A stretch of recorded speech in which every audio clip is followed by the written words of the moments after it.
Hello, good morning students. यह third year के जो इकोनॉमिक्स के स्टूडेंट्स हैं उनका फर्स्ट पेपर जो चलता है उसमें पब्लिक फाइनेंस का चैप्टर है भारत में सार्वजनिक ऋण। इससे पूर्व हम भारत में कर व्यवस्था और सार्वजनिक व्यय के चैप्टर पढ़ चुके हैं। आज हम एक नया चैप्टर करेंगे, भारत में सार्वजनिक ऋण। प्रत्येक सरकार अपने व्यय को पूरा करने के लिए कई प्रकार के ऋण लेती है। इन ऋणों को सार्वजनिक ऋण कहा जाता है। प्रोफेसर टेलर के अनुसार सार्वजनिक ऋण सरकार राजकोष द्वारा बैंकों, व्यावसायिक संस्थाओं और व्यक्तियों से लिया गया कर्जा है।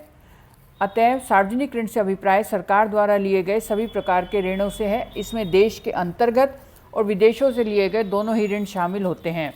फिंडले शिराज के अनुसार राष्ट्रीय ऋण एक ऐसा ऋण है जो राज्य अपनी प्रजा और अन्य देशों के वासियों का देनदार होता है। सार्वजनिक ऋण का वर्गीकरण हम करेंगे, क्लासिफिकेशन। तो ऋण प्राप्ति के आधार पर सार्वजनिक ऋण को दो भागों में बांटा जाता है। एक होता है आंतरिक ऋण और जिसको कहते हैं डोमेस्टिक और इंटरनल डेट, और दूसरा विदेशी ऋण।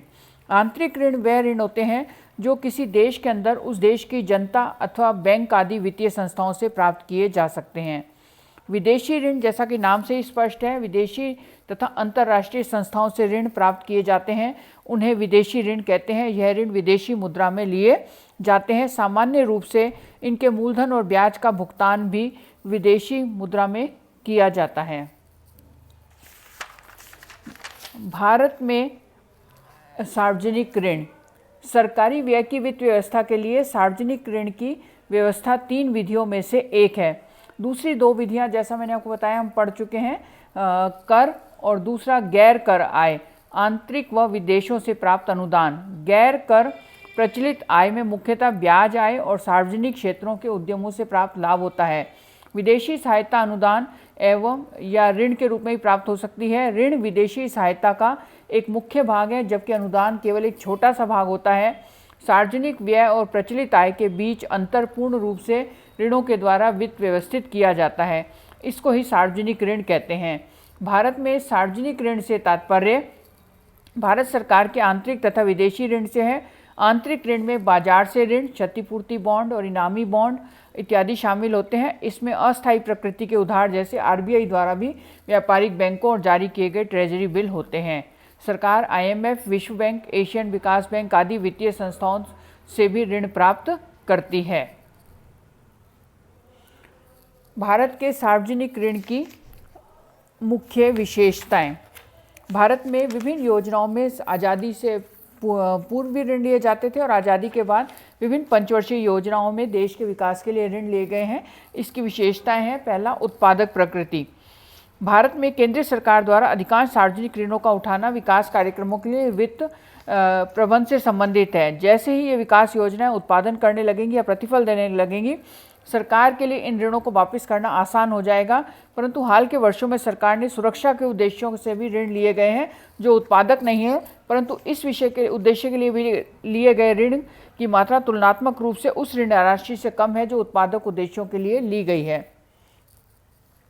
दूसरा पॉइंट है संतुलित परिपक्वता। भारत के सार्वजनिक ऋण की एक और विशेषता का संबंध ऋणों की परिपक्वता अवधि से है, जिसकी जरूरत आवश्यकता के अनुसार बदलती रहती है। भारत के सार्वजनिक ऋण का परिपक्वता प्रतिरूप एक संतुलित अवस्था के रूप में है।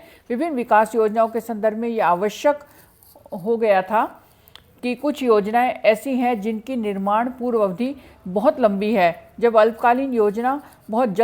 अल्पकालीन योजना जो होती है बहुत जल्द लाभ प्रदान करती है। इसलिए यह बात ध्यान रखनी चाहिए कि ऋण किस उद्देश्य से लिया गया है और योजना से जो हमें आय प्राप्त होगी उसमें कितना समय लगेगा।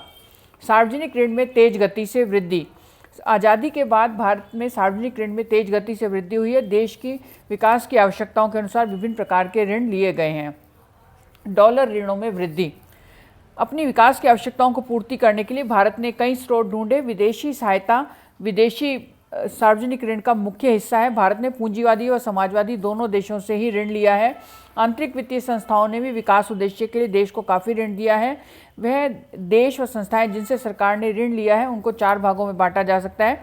एक तो विश्व बैंक जैसे ग्रुप हैं, दूसरा सहायता संघीय जैसे यूके, यूएसए, कनाडा आदि देशों से मिली है। समाजवादी देशों में रशिया और बुल्गारिया आते हैं और अन्य देशों में ऑस्ट्रेलिया, न्यूजीलैंड से भी सहायता मिलती है। छोटी बचत ऋणों पर अधिक बल।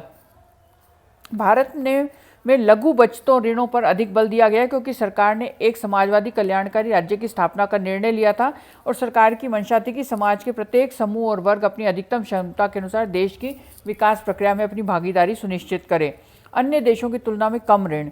भारत एक विशाल देश है जिसकी जनसंख्या लगभग 100 करोड़ है। इसके उत्पादन व आकार को देखते हुए यहाँ पर ऋण की काफ़ी आवश्यकता होती है, परंतु फिर भी सरकार इस बारे में एक संतुलित दृष्टिकोण अपनाती है। अन्य दायित्व। सार्वजनिक ऋण के अतिरिक्त भारत सरकार के अन्य दायित्व भी हैं, जैसे लघु बचत योजनाएं, भविष्य निधियां, अनिवार्य जमा योजना के अंतर्गत जमाएं। यह सभी केंद्रीय सरकार के अन्य दायित्व हैं। इन पर सरकार को ब्याज देना होता है। भारी ब्याज भुगतान। सार्वजनिक ऋण और दायित्वों की सेवा शुल्कों का बोझ प्रत्येक वर्ष बढ़ता जा रहा है। ये ब्याज का भुगतान सरकार के बजट पर काफ़ी होता है। बंदी बाजार। भारत के सार्वजनिक ऋण के ऋण स्वामित्व की आकृति यह प्रकट करती है कि सरकार ने बंदी बाजार का निर्माण किया है। दरअसल सार्वजनिक ऋण कार्यक्रम की सफलता इस बंदी बाजार की ही देन है। बंदी बाजार में सरकार की अपनी संस्थाएं शामिल होती हैं, जैसे भारतीय स्टेट बैंक, औद्योगिक वित्त और राज्य वित्त निगम, भविष्य निधि, सरकार स्वयं और भारतीय रिजर्व बैंक। और सार्वजनिक ऋणों में इन संस्थाओं का भी अधिक भाग है। केंद्रीय सरकार के लिए ऋणों की अनुकूल शर्तें।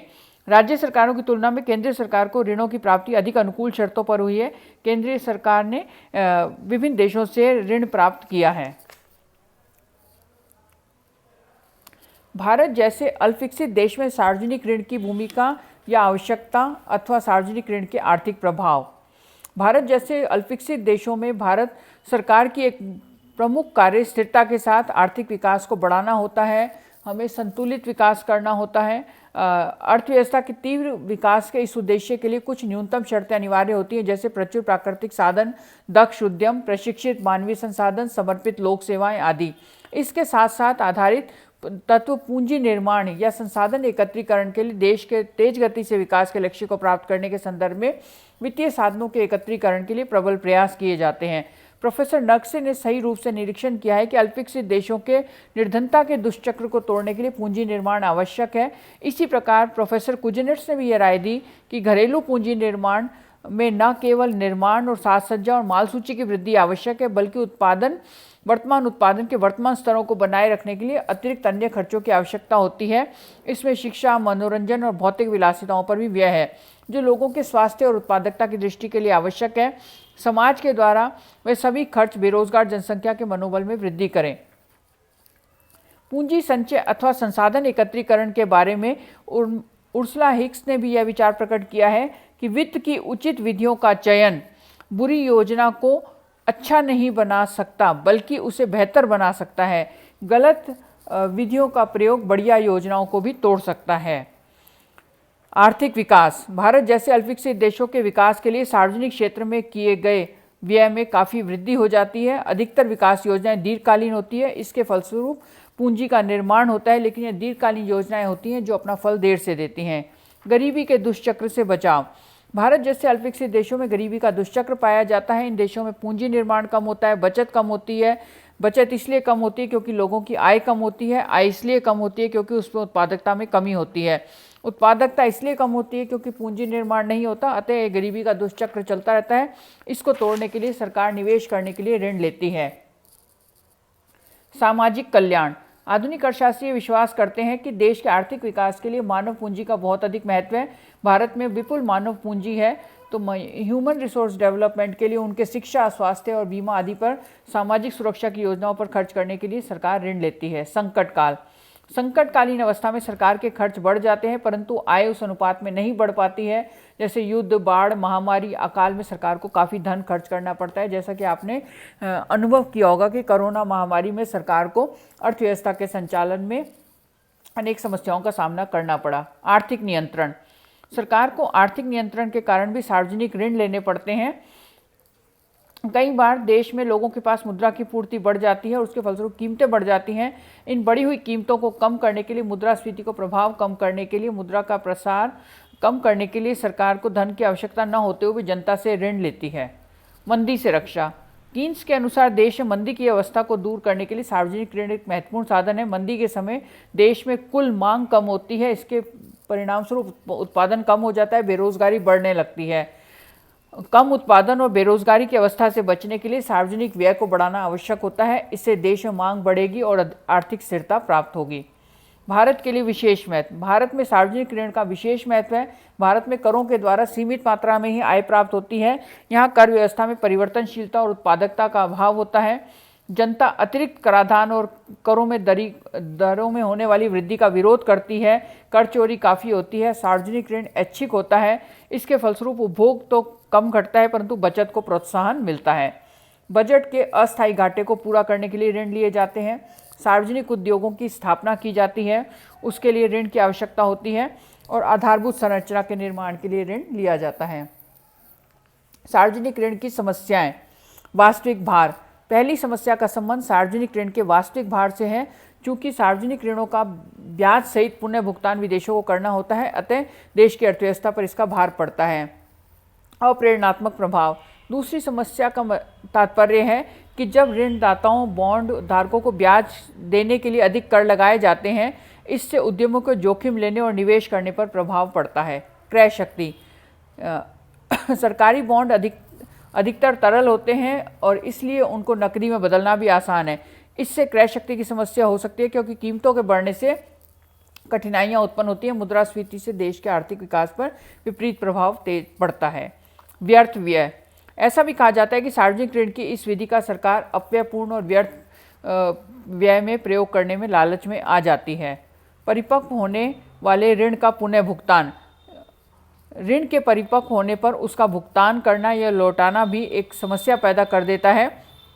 जब इसका आकार बड़ा होता है और इसकी समयावधि किसी अर्थव्यवस्था की मंदी की अवस्था से मेल खाती हो। सार्वजनिक ऋण का गलत प्रबंध किया जाए तो अर्थव्यवस्था के लिए अनेक कठिनाइयाँ पैदा हो जाती हैं।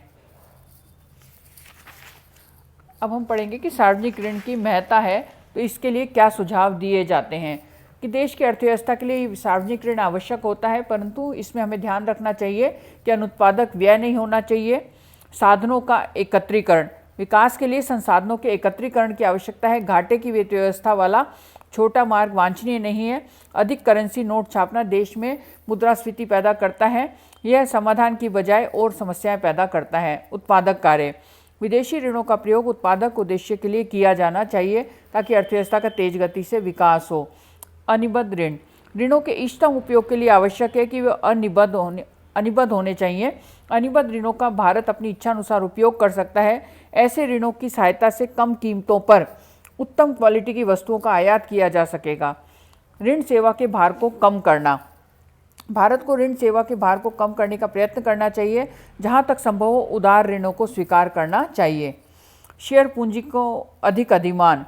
विदेशी सहायता को ऋणों के स्थान पर शेयर पूंजी के रूप में अधिक मात्रा में धन प्राप्त करने का प्रायोरिटी देनी चाहिए। ऋणी देश को इस पर ब्याज देने का प्रश्न नहीं उठता। शेयर पूंजी आधुनिक तकनीक के उपाय उपलब्धता तथा प्रयोग में सहायक होगी। इससे देश में उत्पादन की क्षमता, कुशलता और प्रतियोगिता बढ़ती है। निर्यात को प्रोत्साहन होना चाहिए और आयात प्रतिस्थापन होना चाहिए। सार्वजनिक ऋण को कम करने के लिए वर्जित सोने को बेचना। सरकार ने उस वर्जित सोने को काफ़ी मात्रा में जब्त कर रखा है जो स्मगलिंग के द्वारा देश में आया, उसके द्वारा संसाधन एकत्रित किए जा सकते हैं। अनिवेश से प्राप्त राशि का प्रयोग। सरकार ने जब से लिबरलाइजेशन की पॉलिसी अपनाई है तब से डीमोनेटाइजेशन किया है, उससे भी संसाधन प्राप्त किए जा सकते हैं। विशाल वास्तविक संपदा के लिए एक भाग की बिक्री। यह सुझाव दिया जाता है कि सरकार के पास जो देश में वास्तविक संपदा है, संसाधनों को इकट्ठा करने के लिए वह इसके कुछ भाग को बेच दे, इससे राशि प्राप्त हो सकती है। इस तरह के अनेक सुझाव दिए जाते हैं ताकि सार्वजनिक ऋण का जो एक उपाय है, इससे देश की तेज गति के विकास में सहायता मिले, उसका अनुत्पादक प्रयोग ना हो। धन्यवाद।